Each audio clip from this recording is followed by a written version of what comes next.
تو این ویدیو میخوام براتون در مورد ورود و خروج معاملات صحبت بکنم. مشکلی که اکثر معامله‌گران دارن، ورودهای خوبی رو ازشون میبینیم ولی تو خروج یا میمونن یا زود خارج میشن، یا بر اساس ترس یا بر اساس طمع. این ویدیو رو تا آخر ببین دیگه این مشکل رو هیچ وقت نداشته باش.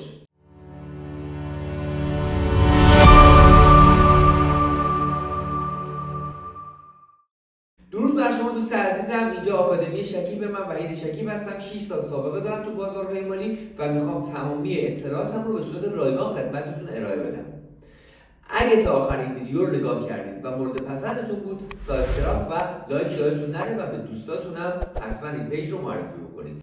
حالا میریم سراغ ورود و خروج معاملاتمون. من باید قوانین برای خودم بذارم.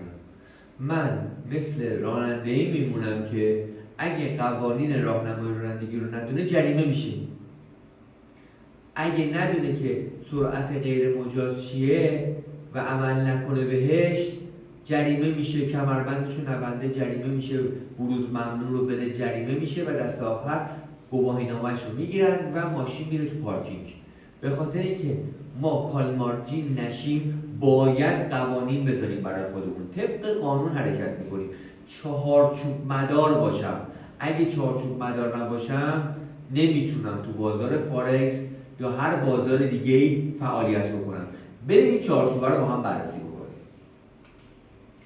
ببینید، من قوانین ورود به معامله رو چون بر اساس پرایس اکشن دارم کار میکنم، من مناطق عرضه و تقاضا رو مشخص میکنم، محدودی که فشار خرید و فروش داره رو مشخص میکنم، طبق اون برای خودم پلنش رو میچینم، بعد صبر میکنم. ببینید، من قبل از اینکه بخوام خریدی رو انجام بدم، محدودهای تقاضا و محدودهایی که عرضه بوده. تقاضا جایی که قیمت با یه قدرت خوبی پرواز میکنه، حرکت میکنه به سمت بالا و یه جایی ترمز میکنه، اونجا میشه مقاومت.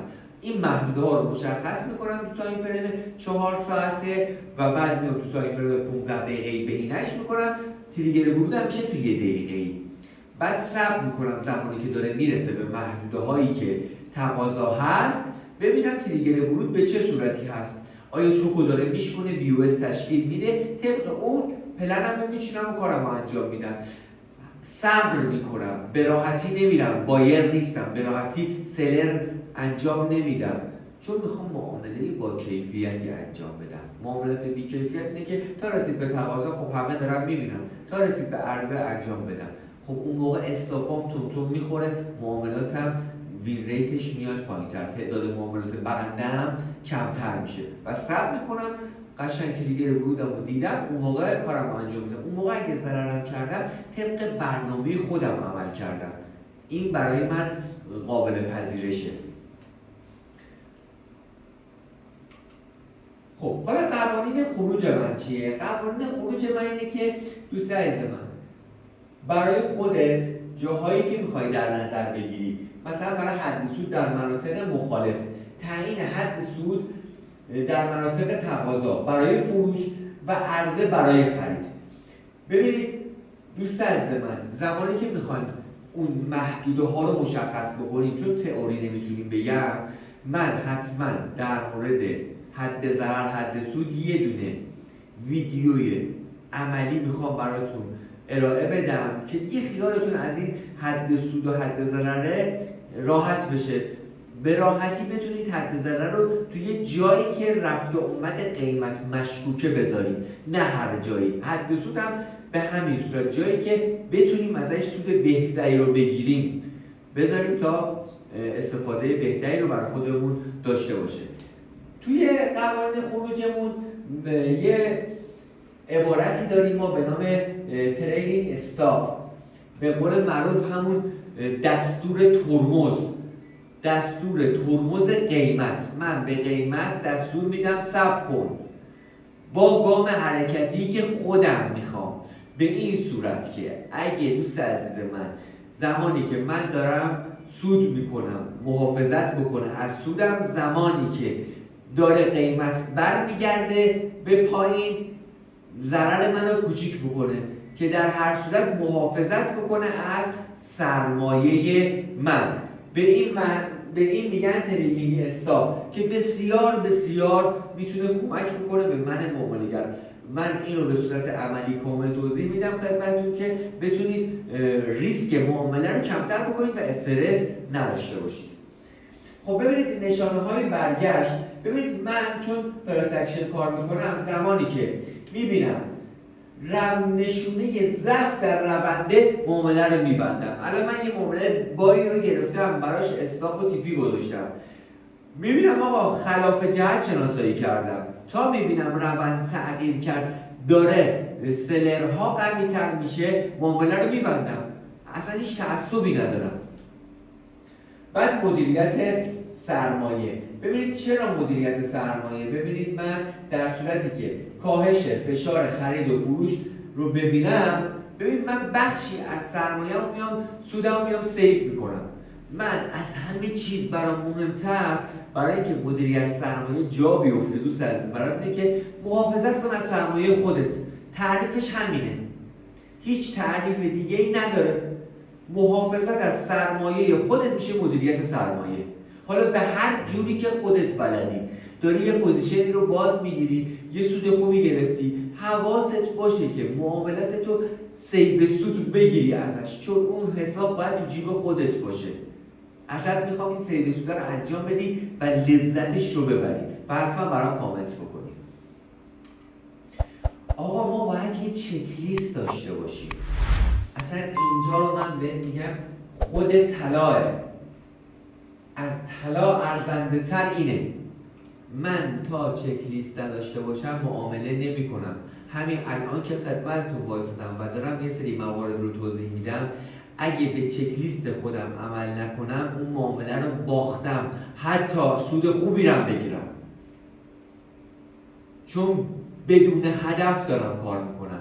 ببینید خلبانی که داره پرواز میکنه، قبل از پرواز خودش یه سری موارد رو تیک میکنه، تا این تیکا رو نکنه به هیچ وجه ممکن پرواز نمیکنه. 30 سال هم از سابقه داره، به خاطر که خطاها تو اینجا در میاد. من تا چک نکنم به هیچ وجه. بعد برای خودمون یه چک لیست بسیار ساده، من اومدم اینو به عنوان مثال اینجا یادداشت کردم، تا این موارد رو نبینم به هیچ وجه حرکت نمیکنم، چون میدونم چی میخوام. تایم فریم رو بر اساس مولتی تایم فریمی بررسی کردم، 4 ساعت 15 دقیقه 1 دقیقه که تریگر ورودم اونجا مشخص میشه. برای خودم قبل معامله نیم ساعت قبلش اینا رو بررسی کردم، روند رو شناسایی کردم، دیدم آقا روند رو به صعوده و رنج نیست و من میتونم الان بایر باشم. میام چیکار میکنم؟ سریع چک لیستم رو برمیدارم، این برگر من چسبوندم گذاشتم بغل مانیتورم. قبل از اینکه بخوام کار رو شروع کنم اول این موارد رو میخونم، اگه دیدم طبق پلن من هست حرکت میکنم. دوست عزیز پلن داشته باش، خیالت راحت باشه. اگه ضررم کردی اونو بپذیر، چون جزئی از برنامه‌های خودته. ببین بعد چیکار میکنم؟ ببین دوست عزیز، همون کاری که خودم میکنم رو اومدم خدمتتون توضیح دادم. قبل از ورود به معامله من BOS، FBG، نقدینگی ها، اینگارف، چوک، همه رو بهت توضیح میدم. اصلا این مواردی که اینجا میبینی هیچ مشکلی باهاش ما نداریم. من تمامش تو قالب ویدیوهای مخصوص به خود BOS، تو FBG، تو خود چوک همه رو بهت میگم که چوک چیه، FBG کدومش FBG فیک، کدومش FBG واقعیه، به همین صورت چوک کدومش فرعیه کدومش اصلیه. من فقط اینجا خواستم بگم اگه پراس اکشن کار میکنی به این صورت، اگه ایچیمیکو کار میکنی با مدل ایچیمیکو خودت، با قوانین خودت، اگه با خط روند کار میکنی همونو بیا چک لیست برای خودت درست کن، طبق چک لیست حرکت کن. من میخوام با یه گامی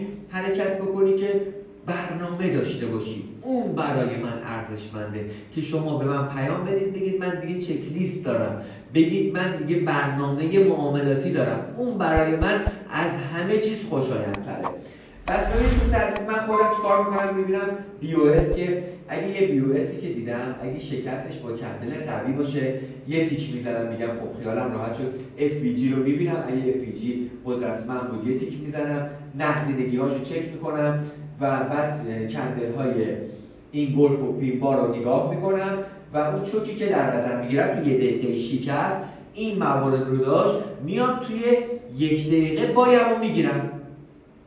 چیکار کردم؟ من روند رو شناسایی کردم، تو 4 ساعت ساختارش رو دیدم، روند صعودیه، تو 15 دقیقه بهینه‌اش کردم، تو 1 دقیقه اومدم رفتارها رو نگاه کردم، BOS که میخوام خدمت توضیح بدم رو میگم کدوم BOS مهمه، اون شکستش رو دیدم، FPG جایی که پرش قیمت بوده با قدرت، اینگارف بوده، پینبار بوده تو جاهایی که برای من مهم بوده، اونا رو بهت میگم. اینا رو دیدم، میام تو 1 دقیقه خریدم و میزنم.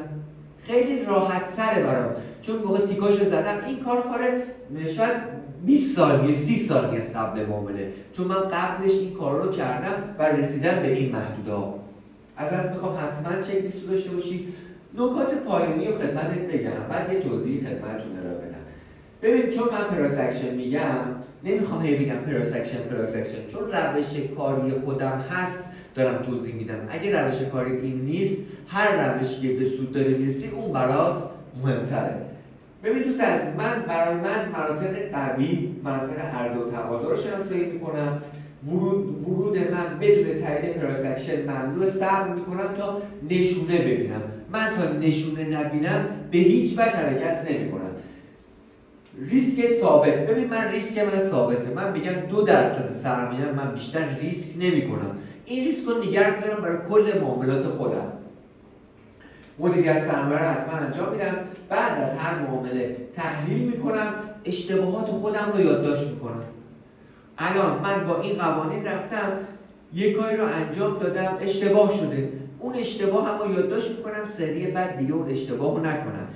ببین دوست عزیز، وقتی که من برنامه داشته باشم با چک لیست برم جلو، اشتباه هم داشته باشم، اشتباه همون میفهمم چیه، متوجه میشم. اگه نداشته باشم اشتباه هم متوجه نمیشم، شاید تو معاملات سود خوبی رو بگیرم ولی نمیدونم برنامه‌ام چیه. پس ازت میخوام این برنامه رو داشته باشی، شخصی سازی کنی برای خودت، چون تو بهترینی و بهترین ها لیاقت تو رو داره. مثل طلا بدرخشید. دوستتون دارم. پرسود باشید.